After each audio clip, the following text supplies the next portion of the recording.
자, 그러면 교사는 어떻게 이런 평가를 교수적 결정에 활용할 수 있는가? 즉, 달리 말하면요, 교육과정을 명료화하기 위해서 평가가 기능해야 된다라고 했는데, 교육 목표의 명료화를 하면 어떤 이점이 있냐라는 거죠. 자, 생각해 보세요. 선생님이 제일 먼저 수업에 들어가면 칠판에, 지금은 칠판을 사용할 수도 있고 컴퓨터를 쓸 수도 있겠지만, 학습자 입장에서는 학습 목표, 그리고 선생님 입장에서는 교육 목표를 기록합니다. 이번 차시 동안 너희들은 무엇을 알고 무엇을 할 수 있어야 돼. 그리고 나는 그렇게 가르칠 거야. 이렇게 하잖아요. 그런데 만약에 선생님이 목표가 명료하지 않다면 어떤 일이 벌어지죠? 학교 다닐 때 좀 좋지 못했던 기억이 있으면 한번 떠올려 보시기 바랍니다. 네. 그럼 교육 목표를 명료화하면 세 가지 이점이 있다고 학자들은 이야기를 합니다. 어떤 이점이 있을까요? 첫 번째, 목표를 달성하도록 하는 과업들을 분석해서 정확하게 제시할 수 있다는 것입니다. 즉, 해당 차시의 학습 목표, 좀 더 나아가서 단원 목표, 이런 것들을 달성하기 위해서 학생들에게 적합한 학습 활동을 선생님이 제공할 수 있다는 것이죠.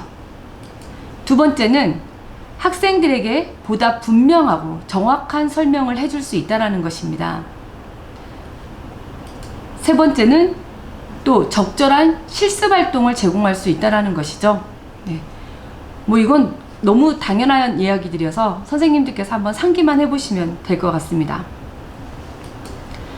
두 번째는 교육과정 목표와 함께 그 목표가 어떤 방식으로 평가될지 명시한 평가 문항이 예시적으로 제공된다면 교사들은 교육과정 목표를 보다 더 정확하게 파악할 수 있다라고 되어 있습니다. 이건 무슨 얘기냐면요, 우리 학생들이 이 내용을 학습했다라는 증거를 나는 무엇으로 볼 것인가? 네. 얘네들이 알게 되거나 할 수 있게 되었다라는 증거를 나는 뭘로 볼 건가? 이런 거를 생각하고 수업에 들어가시는 선생님과 그런 아무 생각 없이 들어가는 선생님과는 굉장히 수업 내용의 차이가 있을 것입니다. 바로 이 부분이 어떻게 평가할 것인가까지 계획된다라는 것이죠. 두 번째는 예시 문항을 통해서 교육과정의 실제 의도를 파악하게 되면 교사들은 교육과정과 더 밀접하게 접목된 수업을 효과적으로 계획할 수 있다는 것입니다.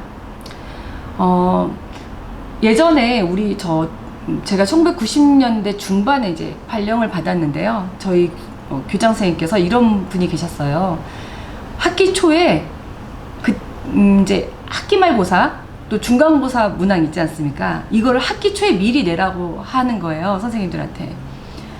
그때는 제가 평가에 대해서 전문적인 지식도 없고 좀 경험도 아직 미천해서 우리 교장 선생님이 참 여러 가지 방법으로 선생님들을 괴롭힌다, 이런 생각을 했었거든요. 그런데 지금 생각해 보면 정말 좋은 방법이었던 거예요. 어떤 면에서 교사가 내가 한 학기 동안 가르칠 내용, 즉 교육과정에 대해서 전체적으로 어떤 게 핵심인지에 대해서 이렇게 분석할 수 있는 기회를 주신 거죠. 특히 저처럼 이제 막 발령받은 신규 교사라든지 해당 학년을 처음 맡으신 선생님한테는 굉장히 중요한 계기였던 것 같아요. 네. 그리고 이제 그래서 이제 여기 예시로 보시면요, 기준 기반 평가에서 미국의 예시지만 이런 식으로 지금 보여지는 것처럼 우리로 말하면 교육과정 성취 기준은 이러하고 이것과 관련해서 이러한 성취 기준을 도달했다라는 증거로 우리는 이런 문항들을 주고 학생들이 이거를 어느 정도 해결할 수 있을 때 우리는 이 학생이 해당 교육 목표를 성취했다라고 볼 것이다. 네, 이런 예시들이 있는 거죠. 네. 우리나라 교육과정 성취 기준에도 이런 거 다 있죠. 네.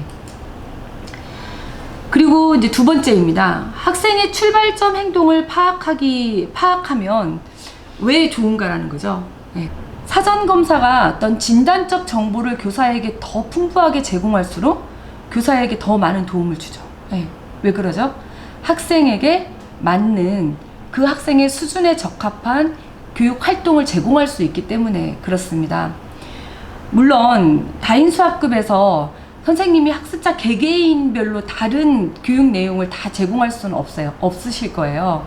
하지만 적어도 뭐 너무 이전 학습 내용에 대해서 너무 많이 뒤처져 있는 친구들이라든지 또는 너무 많이 나가 있는 친구들이라든지 이런 친구들에 대해서는 좀 뭐 모둠 활동 시간이라든지 뭐 이런 시간들을 통해서 수업 활동을 좀 더 쪼개서 좀 다른 교육 활동들을 제공하게 함으로써 이전 학습 내용에 부족한 친구들은 보정의 기회를, 그리고 너무 많이 앞서 있는 친구들에게는 어떤 도전적인 학습 과제를 제공해 줄 수 있다라는 것입니다. 네, 그래서 이렇게 뭐 진단평가에 대한, 진단검사에 대한 어떤 보고들이죠. 그래서 보시면은 뭐 이게 수학 점수에 대한 건데요. 영역별로 굉장히 뭐 어느 정도 성취했는지를 이렇게 자세하게 보여주고 있습니다. 우리나라도 기초학력 진단보정 시스템에 있는 진단검사 리포트를, 그 결과 산출표를 보시면요. 굉장히 자세하게 되어 있다는 것을 알 수 있습니다. 네. 자. 그리고 차시에 대한 결정, 세 번째였죠. 우리 아이들은 내 수업을 통해서 어떻게 변화되고 있는가, 이런 부분에 대해서는요, 어떤 내용을 얼마나 가르칠지에 대한 결정을 할 수 있게 해준다는 것입니다. 그래서 아까 말씀드린 것처럼 내가 원래 계획된 뭐 차시는 1차시, 1차시, 뭐 3차시 뭐 이런 식으로 되어 있는데, 이 중간중간에 우리가 형성평가를 함으로써 학생들이 뭐 이만큼이면 됐다 싶을 때는 선생님이 해당 내용에 대한 수업 과제 주제에서 다음 단계의 주제로 넘어갈 수도 있고, 좀 더 시간이 필요하다고 할 때는 원래 계획되었던 것보다 좀 더 차시를 진행할 수도 있다라는 것입니다. 네. 그리고 교수적 효과를 판단하기 위한 평가는 어떻게 활용되느냐, 우리가 사전검사, 그리고 교수학습을 진행한 후에 사후검사, 이런 것들을 진행함으로써 학생들이 내 수업을, 즉 어떤 교수학습 활동을 하기 이전보다 이후에 얼마만큼 성장했는지 알 수 있어야 한다라는 것이죠. 네. 자, 어떠셨나요? 첫 시간이라 저도 굉장히 긴장되고, 사실 저는 오프라인에서 훨씬 더 잘하거든요. 그런데 온라인으로 아무래도 이렇게 영상을 찍다 보니까 뭐든지 매우 정확한 부분에 대해서만 얘기해야 되고, 그리고 좀 긴장되는 감도 없지 않아 있고요. 그리고 이렇게 어떻게 시선 처리를 어떻게 해야 될지도 모르겠고, 좀 그래서 많이 딱딱하고 어색했을 수 있는데요. 첫 시간 그냥 편안하게 들을 수 있는 내용이었죠. 네, 감사합니다. 검사 점수가, 그 점수가 얼마나 신뢰로운가, 이것을 물어보는 거잖아요. 그러니까 검사 점수가 얼마나 신뢰로운가. 신뢰로는 소리가 크롬발파든 다른 방식이든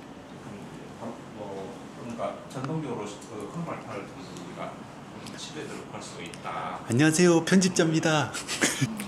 열심히 거기에서는 이제 토의 중입니다. 얘기를 이렇게 단어 하나하나에 정성을 쏟고 있습니다. 그러니까 그게 굉장히 중요한 많이 구독!